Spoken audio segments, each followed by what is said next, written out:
Hey, everybody. Welcome to Coffee Chat. As you might have noticed, I have a different host with me today, a different coffee chatter, Rachel Stauffer from the Two Crazy Ketos. Hey, everybody. Thanks so much for having me. Yeah, I'm so glad you could join me at such late notice. The other I day love it. was like, so I'm not going to be available. And I was like, who could I get on short notice? And honestly, I did not expect you to be available because you guys are so busy running all over the country. And the fact that you happen to be home right now, like it worked out great. It was perfect. I was so freaking excited. I was like, oh my gosh, really? That's so exciting. And also, Well, but I've we're been missing wanting to you, Lindsay. Lindsay, you are here in spirit. have in spirit. She is. She's going to be so jealous. We'll have to do it again where we have all of us. The Because, yeah. Brady Bunch. That would be great. I've actually wanted to do that where we got like a bunch of keto gals and did a keto gals chat. I thought that'd be really fun. That would be super fun. Yeah. So are you drinking anything today? I just downed a keto chow, the new Oh yeah. cantaloupe flavor.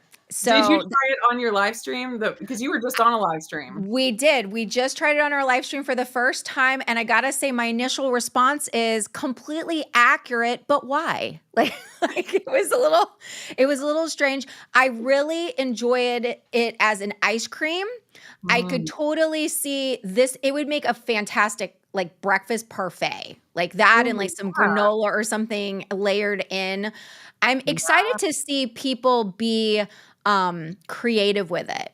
Because, yeah. once it's in this space, then people are like, I'm going to make a baked good or I'm going to make a savory dish with it. Because keto chow is never just a drink.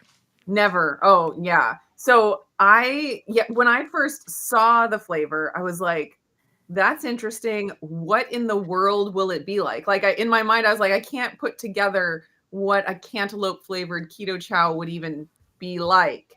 It's an Right. experience. Like, and I liked it. I think it's really good. I don't know if I would pick cantaloupe if I didn't know what the flavor was.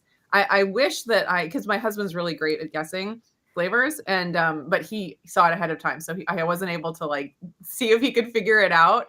But you said parfait. I think like mixed into yogurt with something that would be really good because it's really refreshing and fruity. Yeah, I'm gonna have to play with it and And see. that's something like when we interviewed you a while back, we were talking about like how do you save a recipe? And you talked about adding freshness and like what freshness does. Like if you cook something in an Instapot, but then you also add like some fresh veggies or something so you have like a texture difference. And I think that in summertime we're ready for something fresh. And Yes. I do think that it has a nice bright flavor. And I will say that Keto Chow's come out with so many flavors. They've really deposited a lot of trust in our account that, I'm like, okay, I'm going to try guava grapefruit. All right, I'm going to Yeah. come with it for key lime pie. Yeah. And they've nailed it. And so I feel like I trust them more. So I at least went into it going like cantaloupe, but if anybody can make it work, they can. Yes. There are very few companies like that where I'm like, whatever you put out, I will try it. It's kind of Mhm. it's like restaurants too. It's like you go to a fancy restaurant. There's this really nice restaurant near where we live that we like to go on dates to. And my husband, he's pretty particular. We could call it picky, but he's pretty particular about what he likes. But it's like a restaurant where he says, I feel confident ordering anything off the menu, and I know it's going to be good. Yeah. And so I feel that way with keto chow. Not everything is my favorite, obviously, but I'm going to try everything. And it's And always it's in the realm of good. And it's In my like, how they'll say on Amazon, like it's sized and it fits according to like what the size is. Like I find that their flavor is always what it is. So I knew peaches and cream was not going to be my favorite because I don't like peaches and cream, and I knew they were going to get it accurate. So it's the sure. same thing like cantaloupe. It tastes like you have somehow juiced a cantaloupe. Yes. I think I don't know how bright, they do it. that's the word bright, and that is a really good descriptor of it. It's very bright. And I think it's perfect for summer. Mhm. I can't see myself drinking it in November. No, Like, or warm. I'm not heating oh, it. definitely not warm. I could see it being like a popsicle or creamy ice cream, of course. So that's definitely Yes. like a perfect summer flavor for that. So if anybody is wanting something new and different, it's available now. on the Keto Chow store. We both have links that get you the 10% off. So you can, try it out, see what you think. Obviously, not everything is for everybody, but we got a lot of people in the chat. Um, let's see. Kathleen is here. Good morning. She was first. Hi, Evelyn. Kathleen. Just so many people to say hi to. Just want to make sure I don't miss any comments that we need to, or questions that we need to get to. Dustin says, watching with my granddaughter, and Nili, she thinks your hair is pretty. Oh, thank you. That is so sweet. It is gorgeous. We were saying that right before we went on, because yeah, it's like you have like these perfect like little ringlets going on. Yeah, we were just talking about how hormones are crazy and they just change things as you age. And so I used to have just completely straight hair. And when I was a kid, I wanted curly hair so bad. I mean, those beautiful ringlets, like that was like my dream. And so I would spend hours like trying to curl my hair and it would just go flat like within an hour of being done. I remember getting a perm one time. Oh my and it gosh. made my hair frizzy. I didn't know how to deal with it. And I cried. We can't be the only ones who've gotten perms. Like Oh. every in the chat, let us know, did you ever have a permtastic experience? Because I did too. And I remember like everybody like looked at me with like the sideways, like, I'm so sorry for your loss of like Yeah. that you have to wait till it grows out look. Yeah, perms really aren't the thing anymore, at least not with people our age, I guess. Right. Probably for good reason. Yeah, they're like, come on now. Also, no more parachute pants. You've outgrown those. If they bring them Oh, back, just leave them on the shelf. they're trying to bring them back, but we're gonna resist. Rickwin says, just finishing my order for Keto Chow Cantaloupe. Nice. Reese is gonna try it as ices or sorbet. That would be really good. That really would be. Yeah, Cheryl, I'm with you. Like when I first saw the flavor, I was like, I don't know what this is going to be like. Because sometimes it's like you hear chocolate peanut butter, you're like, yeah, I know what a chocolate peanut butter milkshake is going to be like. Of course, cantaloupe, I had to taste it. You had to taste it out, and I like it. It works, but it messes with your mind. I definitely think like they sell on Amazon a thing where you can make your own flavor ice at home, and it comes with a little, funnel. And I can see putting it into that, like we would do electrolyte drinks, and then making your own ice pop, like you said, that I think it would make it would popsicle really well. And I think the kids would really enjoy it. Yeah. Levi was asking for the orange cream popsicles because we made those last summer. And I think we need to try it with the cantaloupe. I think that would be really good. Mm-hmm. And it's super easy. You just make it up like you would make a keto chow, however you like it, and put it in a popsicle mold. And it's delicious. Mm-hmm. Yeah. Let's see. Oh, yeah. Cynthia says we're having a Brady Bunch chat if you count us. There you go. I love that. Yes. Brady Bunch. All the ladies. Yes. Okay. So I assume that everyone in the chat knows who you are because our audiences really do overlap quite a bit. So I assume that it's probably like 99%. So maybe for that 1% of people out there watching that don't know you and don't know your story, can you give, like, Lindsay and I like to call it the 6-minute story, where it's not like an elevator speech, but it's not like, an hour-long dissertation on your entire life. But let's get to know you just a little bit more. Oh, well, thank you. Yeah. So my background is morbid obesity. That's really like my journey has been a weight loss journey, but not realizing that it was about metabolic health. It really was a health journey that was like wrapped in a diet. I didn't realize. Like, I think that a lot of people, I thought that a certain body type thinness equated with health. I'm finding that is not the case. I love it when people say, hey, I came to the keto way of eating because of like health. I wanted to have health momentum and not weight loss, because I think that can be really challenging. That like trying to lose weight is a painful process. And it was a painful process that was my whole life. So I was somebody that was even big in elementary school, where they would like put you to like this, like the teacher would be the bookend on one side and I'm on the other side. So always struggled with that, and have been on every single diet you can think of. I started keto when Joe was in a weight loss bat, as you know, we were into our 40s, and he was approaching 50 at that point. And I was in a weight loss bet at church. There was $1,000 on the line. So he was in it to win it. He noticed that He does seem to have that personality. Oh my gosh. Kind of personality. Totally in it to win it. And so I agreed to do this keto way of eating because I, at that point, was in like just severe calorie like reduction. I had mopped myself into a corner after decades of dieting. I was completely afraid of food.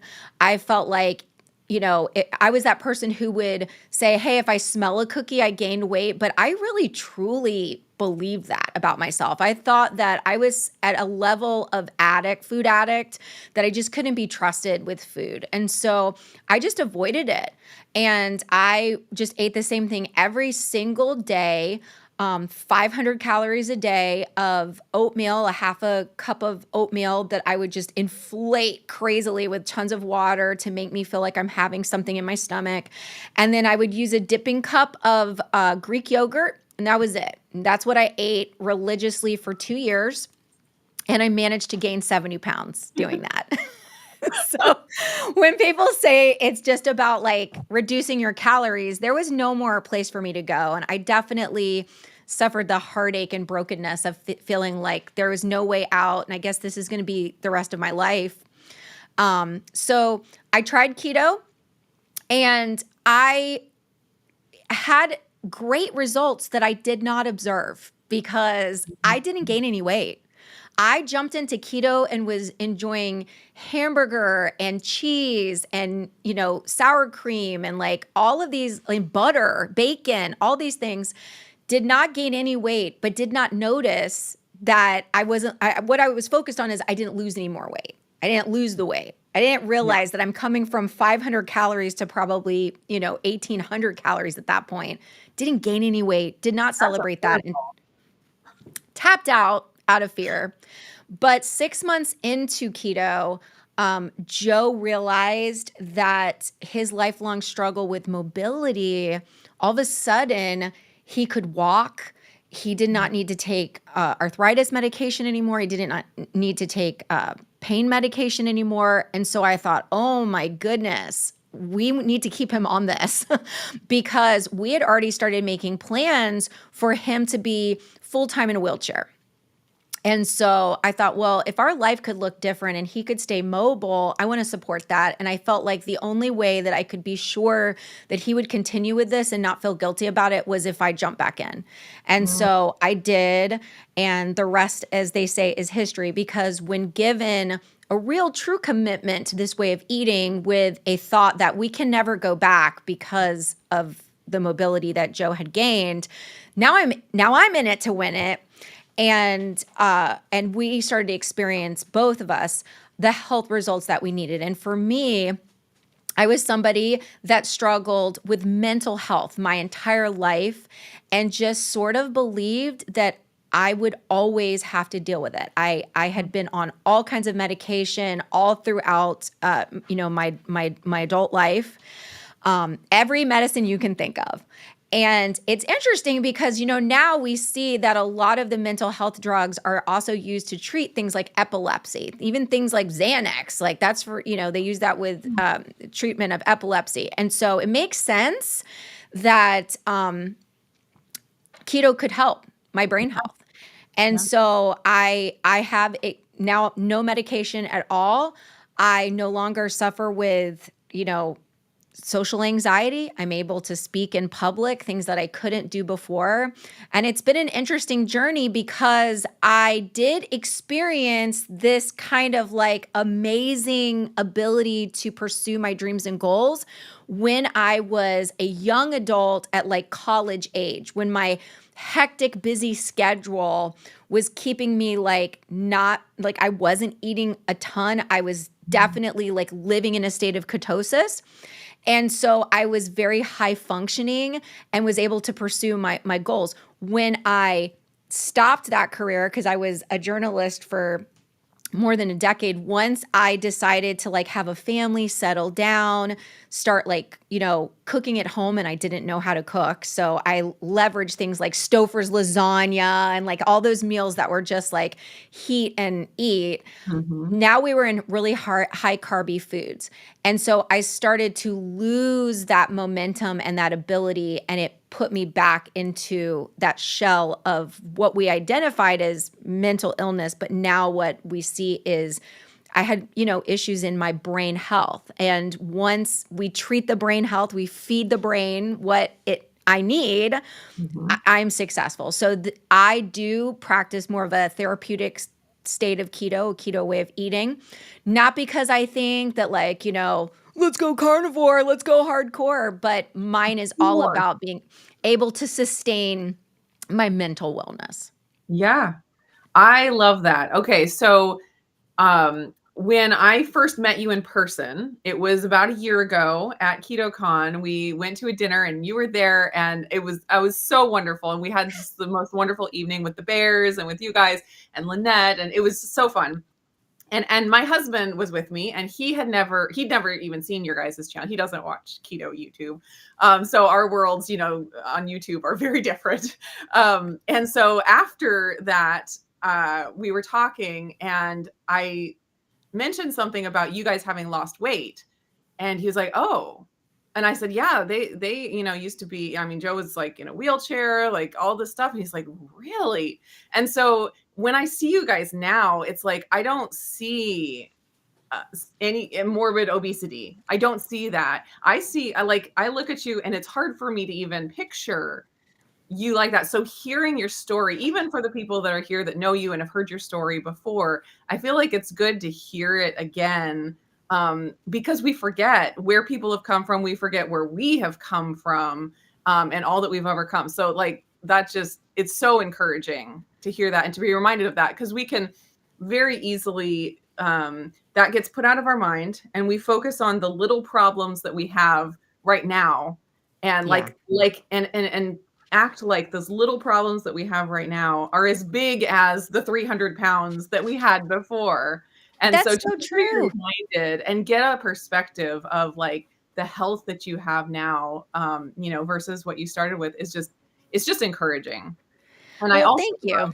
yeah, I also love how the talk about fueling your body, but also fueling your brain, Mm. because and the brain fuel, we don't think about that. It's like we are what we are, and we either have this mental deficiency or we don't. Like that's just us. But what we do with our bodies and what we feed our bodies and the fuel we give ourselves, it really does affect how your brain functions. And so just to see the power of that and to be able to get off of those medications that we're trying to fix something that you thought maybe inherently was just you, but to find out it's just the food that you're feeding your body was not giving your brain the fuel that it needed. It's like, it's mind blowing. It So I really love is. It yeah. is. It's going to be different for every person, and we talk about that a lot. I really want people to love themselves enough to invest the time and energy to find out what truly works for them. I think that sometimes because of our past, especially if you have a weight loss journey, at this point I've lost more than 170 pounds. 170 pounds ago, like, and for decades, it I did not like me in any way, shape, or form. And I certainly did not love myself enough to think that I was worth investing time and energy to see like what could be better in my life. How could I be healthy? I just felt like I was a person that didn't have discipline. I was broken in my mind. I was a bother to people. Like, if people couldn't have confidence in me because of my anxiety and, like, bipolar 2 with like cycling. So you didn't know what you were going to get. And so I settled. For I know enough about me and what I know I don't like. And I hope that, if anything, my life can encourage other people to say, like, it's not right to not want to know more about yourself. It's not right to not pursue loving yourself and figuring out, like, what is it that will help you to be the best you that you can be. You don't have to be the best person in the world. You just have to be the best you, and you're worth getting to know. I love that. I feel like a lot of us coming from a standard American diet, or a past where we've used food as, comfort, it like covers up our emotions. It covers up, like you said, getting to know ourselves. We just use this external stimulation. And then a lot of times, and I know that I did this early on in my journey, um, can come into the diet world, and we can kind of do the same thing with a diet or a guru, where we're like, okay, instead of, having food be my comfort and the thing I, get all of my meaning from, I'm going to go and listen to this doctor and hang on to every word that they say and do their protocol exactly the way that they tell me to. And you put all of your worth into that identity, that diet. But I love what you said about learning yourself. And so, and that is hard. It's easy to go get a diet book off the shelf, and to follow the recipes and follow the meal plan. That's easy. To get to know yourself and what kinds of foods you enjoy, what kinds of foods you can tolerate, what is going to actually be the best for you, that's a lot of work. And for me, it's taken a lot of years. And I don't think I am there yet. But maybe if you could talk a little bit about that kind of journey, like getting away from, is it keto, is it not keto?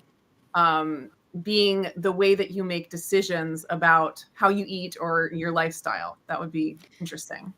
It is really, like, thank you so much for an opportunity to talk about this topic, because, it was something that we were talking about a lot on the low carb cruise, because I think it's important, it can't just be bumper sticker rhetoric that it's like, hey, do your N=1 experiment, like, you be you, and like, we embrace you as your unique you, and yet not allow people to investigate things and try new things. I think that there is a challenge that we as influencers really have to wake up and ask ourselves and be serious and say, like, hey, I understand that maybe for like many years, I didn't have a voice. I couldn't even speak to a single other person.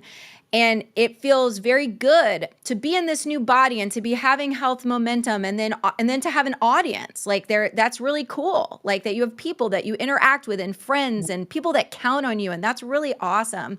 And so you have this like platform that arises from that. But you have to make sure that you're checking yourself every day to say, like, I came in this to be a servant to people, not to be a celebrity. And so I have to be willing to be wrong.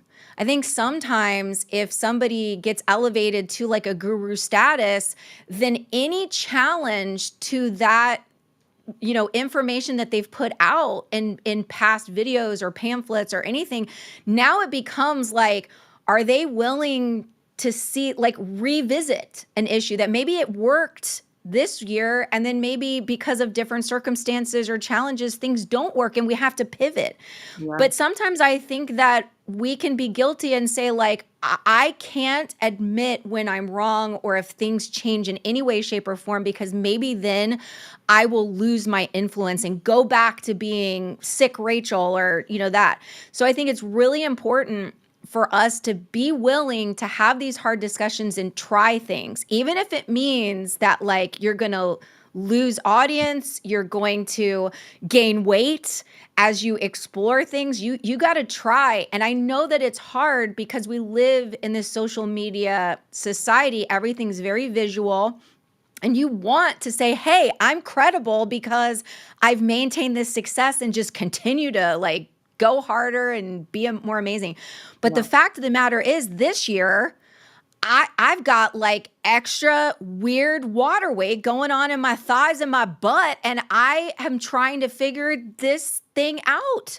You know, Yeah. that things that have been working for the last 5 years, it is not working the exact same way. Now, Mm, my life is very different. You know, we do yeah. travel a lot. We're in a car a lot. I have unique new stressors this year. So we'll have to try new things. Yeah. And that's just, going to be a matter of fact. I do rely heavily on meat. I lead with meat. That feels very natural Yes. for me now. And I do eat probably a lot more ratio of fat because of the brain health issue. Yeah. But there's always going to be that tweaking with those, like the C word, right? The carb situation. Like, what do we do with those vegetables and fruit and all that kind of stuff? Yeah, and I like when I kind of made the shift to having this open mind about different seasons of life. I mean, every person is different, but then even each person has different seasons of life where maybe they need different things. And so, because when I think back in the day when I was, more when I did the Atkins diet, when I did the carnivore diet, I was like, well, if this is the right diet, then everyone should be doing it, obviously. So if I think it's right, I should be having my kids eat it. I should be having my husband. I should be preaching it to everybody. And I accepting the idea that even I don't need the same thing every single day of my life. My kids don't need the exact same thing as what I need, in this season of life. And like that really took a lot of pressure off. Especially getting out of the mindset of uh carbs being poison. There's and now I do think there are certain kinds of carbs, especially the manufactured, man-made, high fructose corn syrup and things like that, where maybe they could be closer to that classification of poison. I still wouldn't say poison. I would say not healthful for most people. Right. But then just the idea that some carbs are not that way. Like some whole food carbs could be actually beneficial for certain people in certain times of their life. Um, because no mother wants to feed their children something that they think is poison, obviously. So I had Right. to reshape, shift my thinking on that. And that was very freeing. And then last year at KetoCon was the first time that I had heard Jonathan Shane talk. And I remember going in, I didn't know anything about him. It was just, we happened to go into his talk and he's, talking a mile a minute. That man can speak fast. And I remember him saying, some people can be benefited by having some carbs sometimes. And I was so impressed that at a keto conference, he had the courage to say that. So that was my first, like introduction to him. And I've been working with him for the past several months. And he has me, upping my carbs a little, still low carb, but upping my carbs. And the pushback that I've gotten from that in comments. A lot of people, of course, very understanding and kind and supportive. But then there's those few that are just, carbs are poison and you're adding, it's only 100 grams of carbs, but it's 100 grams of poison. And Right. so, it's interesting to, try to navigate that. And like you said, you probably will lose some followers, some, audience. But ultimately, like, what else can I do? Because on YouTube, they always say if you listen to any kind of information and advice on how to have a successful YouTube channel is consistency. You have to Mhm. post consistently. You have to pick a topic and you need to stay with it. And I feel like it's the same with our nutrition choices. If we're having our YouTube channel based on our nutrition to be flip-flopping from one thing to another and to be trying all these different things, it's not great for the algorithm. Right. And, it's like, it would be better if I just picked my keto diet or whatever diet, and I made recipes for that, and that's all that I, and I stayed exactly the same. But I'm not exactly the same. Like that's not who I am. And my channel has always been about sharing who I am. And so I'm like, Mm. well, I guess the algorithm's going to take a hit on this one.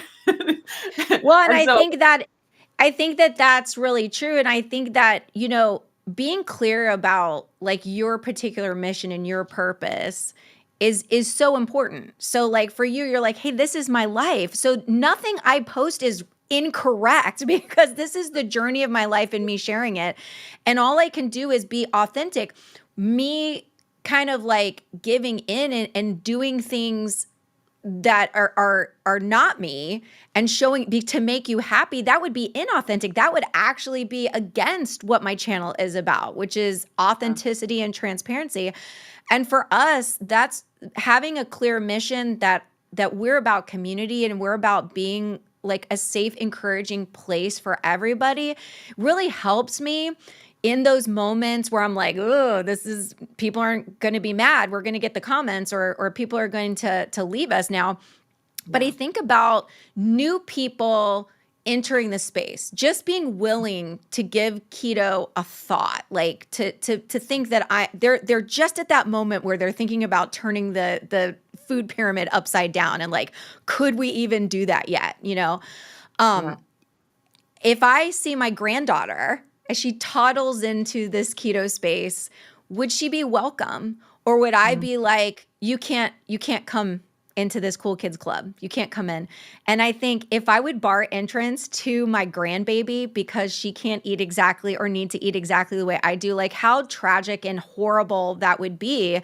And also it gives me this moment in that where I'm checking myself before I wreck myself, that I just take a time to be thankful and praise God that like my granddaughter does not have the journey that I have, that she hasn't had to overcome the things I've overcome. I don't wish that on her in order for her to understand me and for us to eat the same. Yeah, I love that. Yes. Okay, I have another question about your journey, and then I want to get into grandmahood.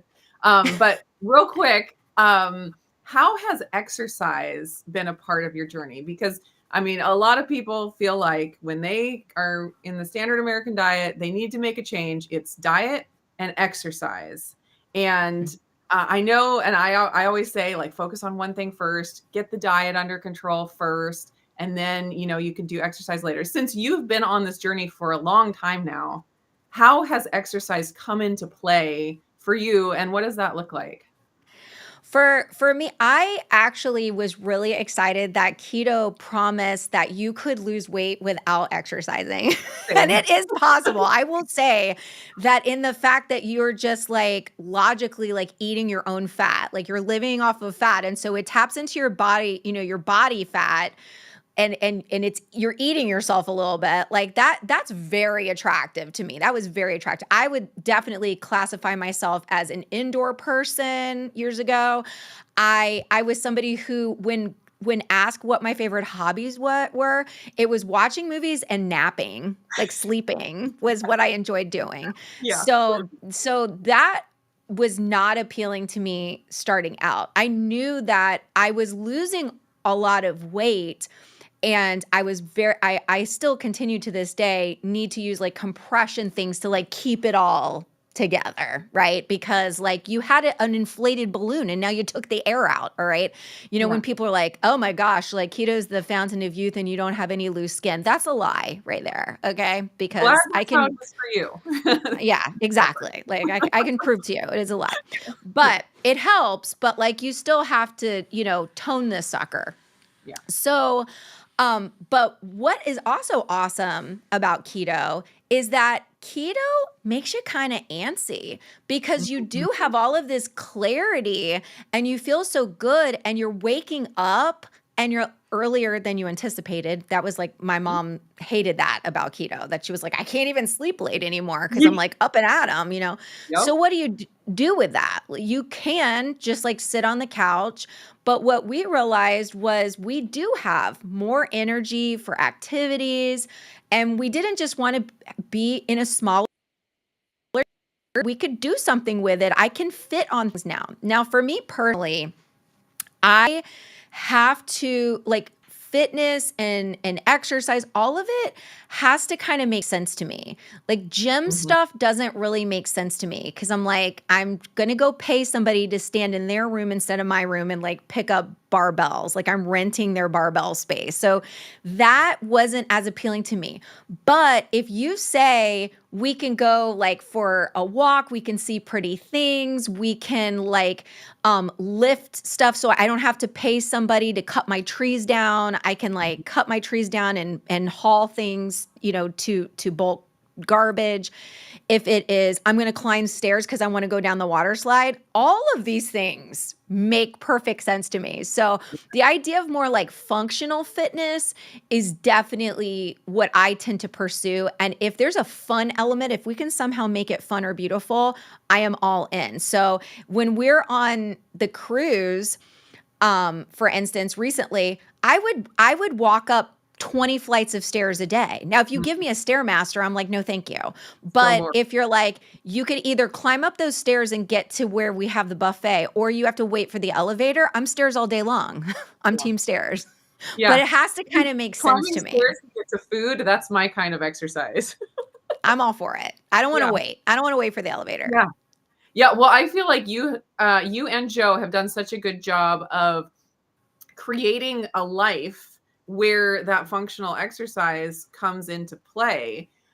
For me, I have to be a little bit more intentional with specific exercise times just because I'm just here with my kids. We're sitting, we're homeschooling all day. I do get, some farm work every once in a while that needs to be done, but I'm like, I found myself like I'm sitting way too much. My step count is embarrassingly low. I have to really intentionally do that.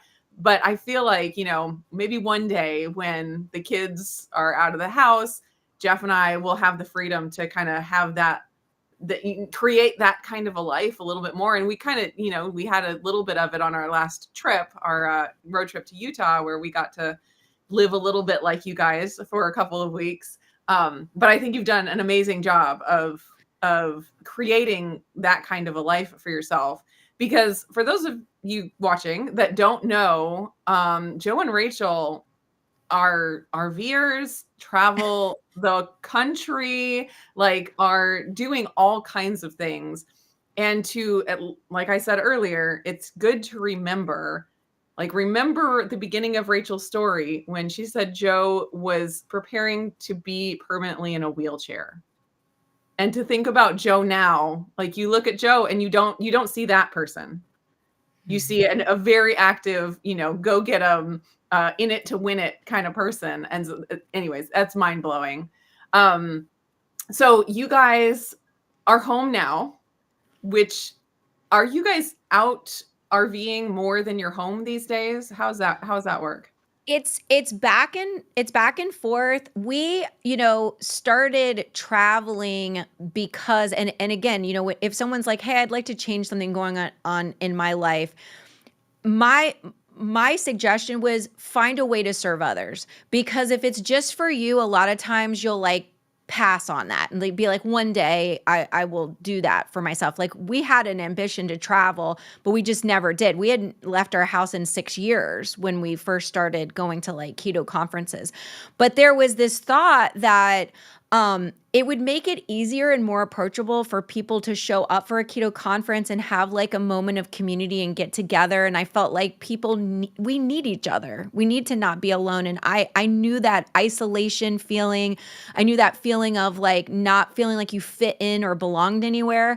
And so I thought we need to start going to these conferences so that somebody has a familiar face that they could just see there if they were willing to come out of their comfort zone and go to a local meetup or a local conference in their area. If we could get to them, then I think it would make it more approachable to go to these things. And so once we started doing that, then we were like, okay, let's go all the places. And then 2020 like happened, that Lord Voldemort year where we're all like sort of shoved back inside. And so Joe and I were like, how will we be able to like get out and do things like we did before we got locked back inside? And so camping was allowed. That was just like an allowed thing because you could quarantine within like a camping space. And so the camping RV parks is, at least here in Florida, like we're still open. So as long Mm, as you had your own RV, you could go. So we started out with a pop-up camper that gave us something to do during that year where we could be like working on something, but you're still stuck at home. yeah. And we took it out and quickly realized that like South Florida humidity and a pop-up camper just do not mix well, like because it just never dries. It's Yeah. so wet here. Yes. And so we opted for a hard-sided camper. And once we started going out in a travel trailer, we could go so much further. It was like so exciting and we could stay for longer because there is an opportunity for internet and you could work within your camper. You know, I think a lot of people kind of turn to that. And Yeah. so when we were in the RV parks and campsites, we noticed all these beautiful RVs and all of these people who were so excited about retiring.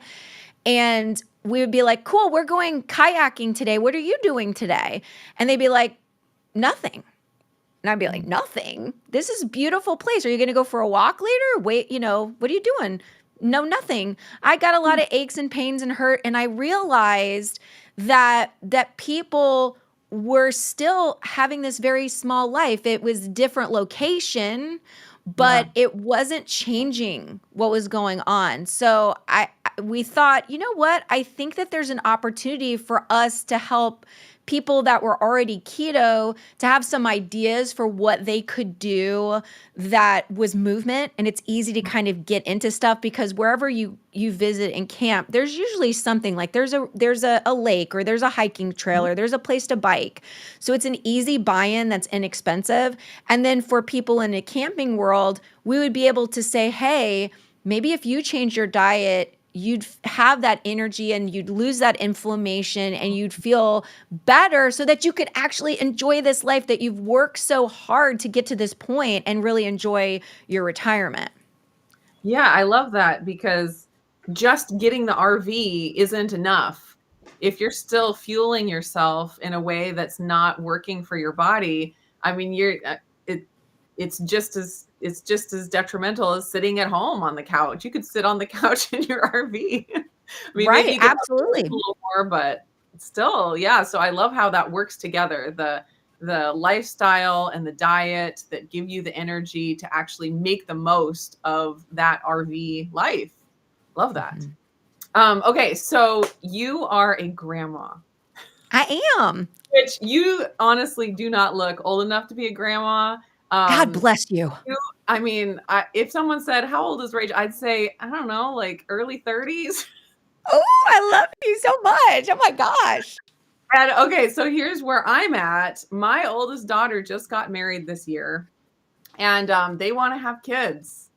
And so I'm like on the cusp of my grandma life. And I like that blows my mind. I still have a 6-year old. So Mhm. it's like, I'm still cleaning up wet beds and stuff like that. So it kind of doesn't quite fit in my brain yet. But, anyways, I would love to pick your brain about being a grandma because a lot of grandmas, they push the treats. Yeah. And I mean, probably most of us can think of something, yummy that they made with grandma, the candy that grandma would bring when she came over. Like, grandma is synonymous with sugary, delicious treats. How are you approaching being a grandma that is fun, but not specifically that kind of grandma? I would love Yeah, to know. that's a great question. And I think at least in my family, my extended family, when you get into grandmas and great grandmas and the aunts and great aunts and that sort of thing, a lot of the reason that they were giving you like treats, at least within my family, was that was really all that they had the energy to provide. Like they could be sit on the couch, watch TV with you, and here is like a treat that I made, because I really only have enough energy to like walk to the kitchen and bake something here standing in place. And then like when it's done, I like, oh, I sit down and I'm like, here's grandma, and like we're really tired. And so it's kind of not surprising that it was more about like giving you food, and then like every once in a while, if there's like a big situation like a family reunion, then we're exerting ourselves maybe once or twice a year in like a more physical way. But Mm. it just made sense that that's pretty much all you get out of grandma, is because that's all that the energy that grandma has. And that's when you have like these the other people in your family telling you when you're a little kid, like, don't bother them, don't be rough with grandma or grandpa, like they're old. You're gonna break Very them. fragile. That's it. That's all they could do. So that right there, I think you have to decide, is that how I want my grandchild to see me? Like, Mm. do I want my grandchild to see that, like, bless her heart, that's all she can do is like unwrap a fig Newton for me and hand it to me, because like that's it. That's all she's got in the tank. That's all she has to offer. Yeah. And instead, I think that I would like my granddaughter, because I don't know, that's the thing with the grandparents, is like, I don't know how long I have with her. I think for the most part, I pictured growing up with all of my children and like being alive for them to steward them into like them getting married and like moving on into that life. But like, I'm coming into this not knowing if I will dance at Peyton's wedding. I hope so. Mhm. But my time, like, I need to make some really good memories with her. And I would love the opportunity to share some of her first adventures together with her. Mhm. And one thing that you have as a grandma that you don't have as a mom is that this pace of like, I give you my undivided attention. Like when Peyton comes and I watch her, there is no such thing as laundry. Fix your own food. Like I'm not concerned about the chores. I'm not worrying about like work or the bills, because Mhm. so if she wants to tell me a really long drawn out story about this turtle that she saw, like I have time and energy to like just pull up a chair and listen to 30 minutes of this turtle I saw, which I did not have the pace for when I Yeah. Yeah. had discussion. We could take it on an adventure and we could see a turtle together, and you could go tell grandpa about the turtle when you get home, because like we have energy to do things. So I really want to have experiences with her. I don't have room in my small house, thankfully, to just store up a tremendous amount of like toys and have like a lot of toy room for her. So we Mhm. sort of have to go on adventures, and whether that's like a park or a water park or a splash pad, or we go berry picking together, we go to Disney World, we've gone camping, like all of those things. And I enjoy being with her for that. Now, when you talk about like exercise and fitness, I need to be able to do the things that I want to do with her. So even when she's not here, I have to practice things that I don't do normally, which is get on the floor and get up off the floor, like that Mm. movement, because that's not an easy thing. It's not something I do all the time, but I want to be ready to do it up and down, up and down, up and down when she comes around. So Yeah. that is something that I practice when she's not in my presence so that I can do it and be steady. I like to pick up things that are about her weight and just like carry them around, because I want to be able to, if we get into a situation where she's a little bit nervous and she just wants me to carry her for this experience, like an extended period of time, 30 or 40 minutes, I don't want her to say like, you've got to go in the stroller because I Mm. can't carry you any longer. So I want to be able to hold her. So I need to practice that. Yeah. Okay. So that is so motivational, because it's like it gives you a reason to keep up with all of the things, whether it be nutrition or fitness, like just getting out there and having adventures. It's like, if I'm living my life not having adventures, nothing about having a grandchild is going to change that. Right. And so to like create the life that you want your grandchild to like come into, that is really, really powerful. I love that. And I feel like with, just being, because I think about where I would be if I had just been on the standard American diet all of these years. I would be in the place where all I had was the energy to bake cupcakes, and that's it. And so, and there's so many facets to it, because food is love. There's something, there's, and I don't want to throw that away completely, because I mean, think about a nursing baby and their mom. The food Mhm. is not just fuel. It is comfort, it is security, it is love, literally. And so to figure out the way to appropriately nourish with love, but then have that not be the only way that you show love. Um, and to get to that place, it takes discipline for our bodies, with the exercise and the mobility and the fitness, and it takes discipline with the fuel. Because even going back to what you were saying about your mental health, when you fuel your brain in a healthy way, you are becoming a different kind of grandmother to Mhm. Peyton. And it's like, oh man, that is so motivational. Like, do I want to be the depressed or angry or, easily put off person that I was for my grandchild? No, of course not. So, okay, that was very, very motivational. I'm going to be thinking about that, and I'm going to be like working that in to, the reasons why I get up early in the morning and go for a walk or And go it for and it a run. hel I'm really blessed because, Michelle and John Paul, Peyton's parents, practice a whole food protocol themselves that's Yes. very protein-led, very meat-heavy. They have not given her, like, sugar, and they don't feed her, like, wheat and all this kind of stuff. So, like, I'm really blessed that they're on board for that.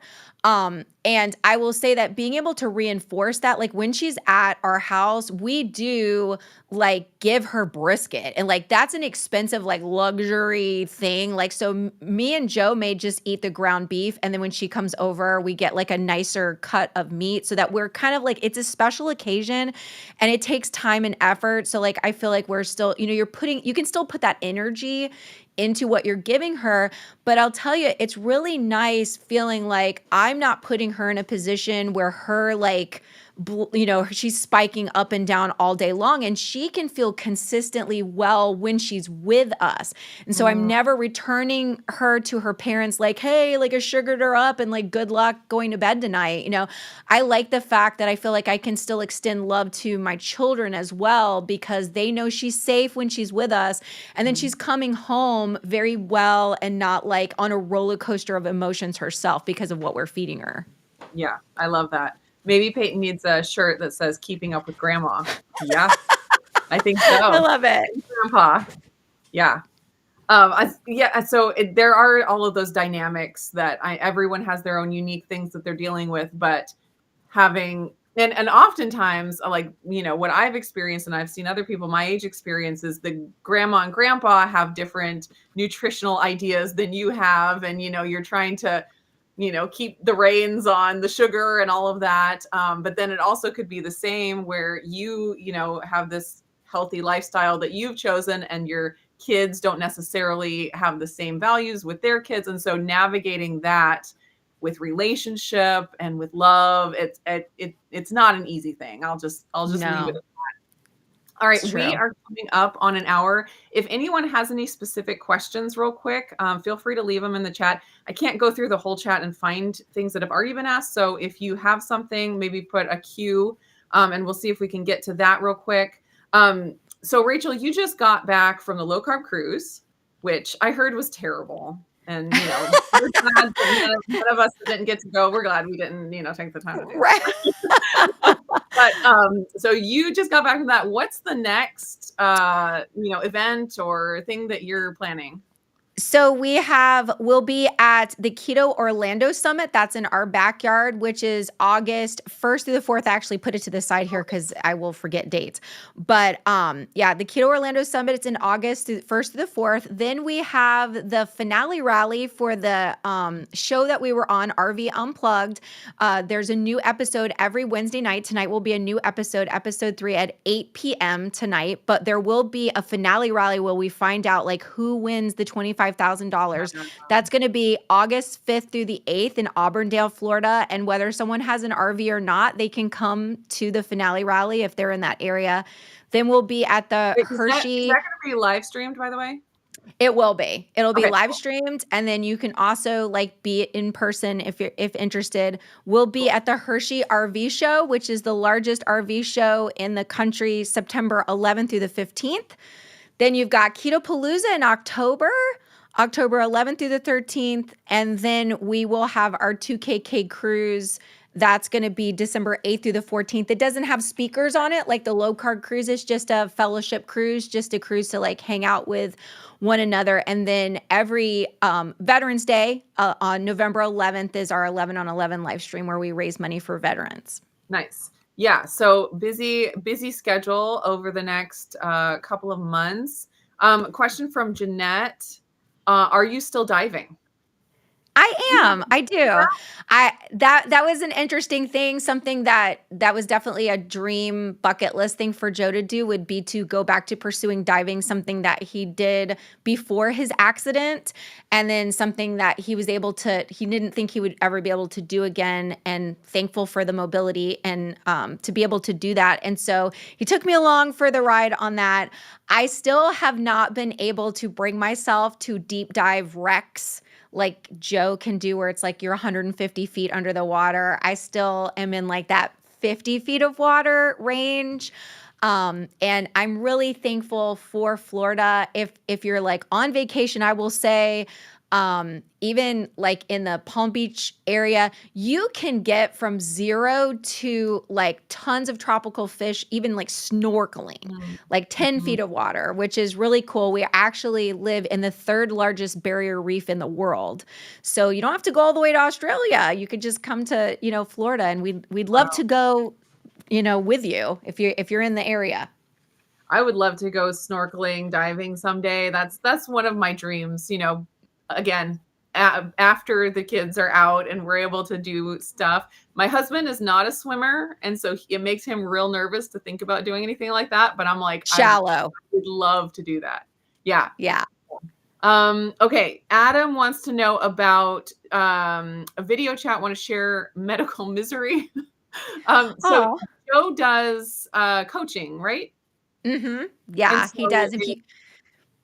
If Adam wants to do some kind of a call with him, that's on your website, info about that. Mm-hmm. If you go to twocrazyketos.com, there's like a drop down that says coaching, and you can like sign up for a coaching call with either Joe or me. I would definitely say that like Joe's personality is more of that like rip the Band-Aid off, and like, he's like a tough guy, and he's definitely more on the science of it. If you're somebody that's been through more of like, it's a more of an emotional journey, and you're looking for, to kind of get to the root of some of those issues, that's more on my side. Okay. Yeah, you guys make a good team. All right. One more question. When did you switch from ketoing for Joe to ketoing for self? That is a good question. Wow, you started, serving your husband. Yeah, because I was just going to say real quick, a lot of people, they're like, I need to focus on myself. I need to, don't care about what anybody else is doing or thinking, and I need to focus on myself. And while, there sometimes is a time and a place for that, sometimes we find what we need in service, like when we're serving others. So anyways. Go ahead. I think that definitely when I started to experience the ability, like somebody asked me a question or like wanted to talk to me, because I worked for 30 years in kids ministry because I found kids like they didn't scare me. They were more approachable to me. I was afraid of interacting with adults and afraid of no acceptance, that sort of thing, rejection. And so when I realized like all of a sudden, I was feeling more and more comfortable to put myself out there.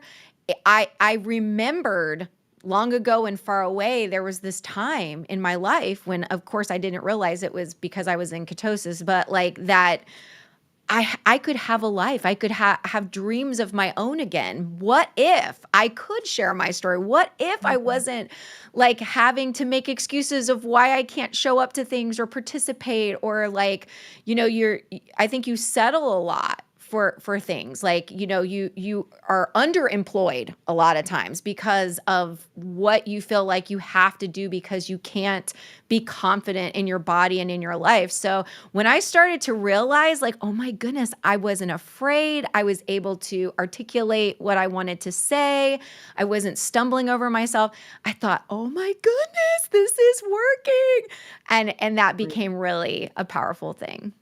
That is awesome. I love that. All right, we are at an hour now. I'm so thankful that you were able to join me, Rachel. That was such a good conversation. Thank So you. I watch you and Joe and live a little bit vicariously through you because, like I said, we're not in the same place, same season of life where we can just pick up and go on trips and conferences all the time and things like that. But I did want to say that the season of life that we are currently in is one where people can come to visit us. And so we, for the first time in our marriage, have a guest room. What? We have room for an RV on our property. We have goats to visit. We have chickens to visit. And so if you ever make it all the way across the country over here, please, please, please come and see Oh, us, stay with us. That would be amazing.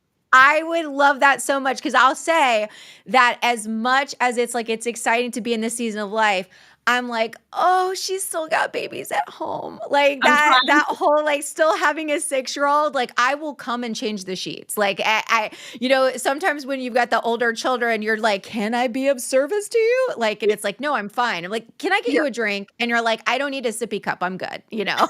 So, Yeah. so Yeah. oh, how exciting. Thank you Yeah. so much. And for having me here today. Definitely. Yes. All right. And thank you everyone else for joining us in the chat and all of that. I think that's it. Two Crazy Ketos here on YouTube, twocrazyketos.com to find everything Joe and Rachel. And we'll just see